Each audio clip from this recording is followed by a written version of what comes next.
back. It's graduation season, and the feeling of what's next can be overwhelming for our kids. So what do you do if your kids are feeling anxious about graduation? We are joined now by Dr. Katherine Gallagher, a pediatric psychologist with Texas Children's Hospital, to have this important conversation. First of all, doctor, thank you for being here. Thank you for having me. Okay, so we were talking about anxiety after graduation, but it doesn't necessarily have to be, students going away to college. There can just be anxiety about the whole process, the whole time.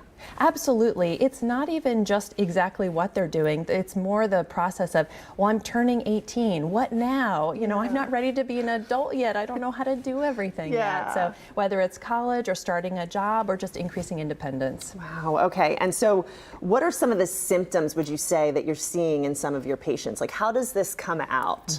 Because a lot of kids maybe aren't very vocal necessarily about how they're feeling. Absolutely. And I will say, I think anxiety at life transitions is not uncommon. Many people experience it. I think around this type of young adult transition, things that I often see are things more like maybe they're reluctant to do things independently. They're asking for a lot more help than usual. They seem more irritable.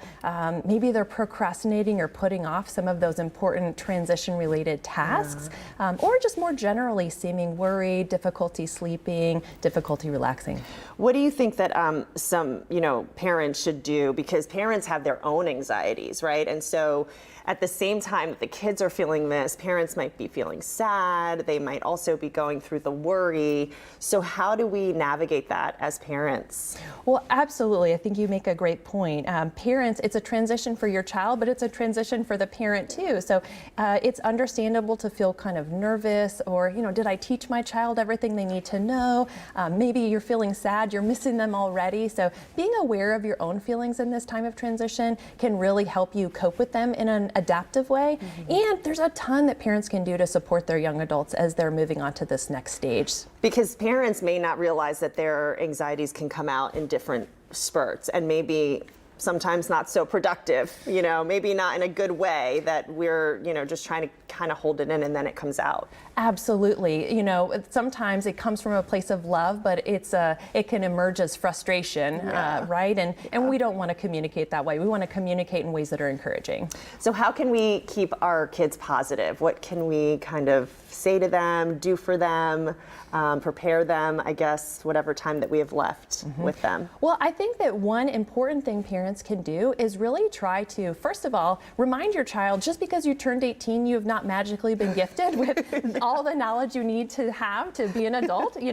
I don't have all that knowledge either. We're all still learning, and it's okay to make mistakes, making sure that we're framing that as a learning experience, and also remind them of all the things they do know. I can't tell you how many newly 18-year-olds who I talk to and they say, well, I don't know how to do anything yet, except, they made their own appointment, they're navigating school and graduation, they're maybe managing a medical condition, doing more things for themselves than they realize. Yeah, and it takes time, it takes steps to get to that, and it's okay to not be there, right now. It's okay to go slowly.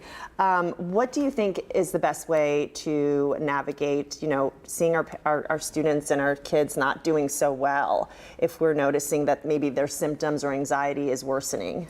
Well, I think the best thing you could do is try to have a conversation about it, be open and, ask questions. Hey, how are you doing? It's okay to have feelings during this time. I have feelings too.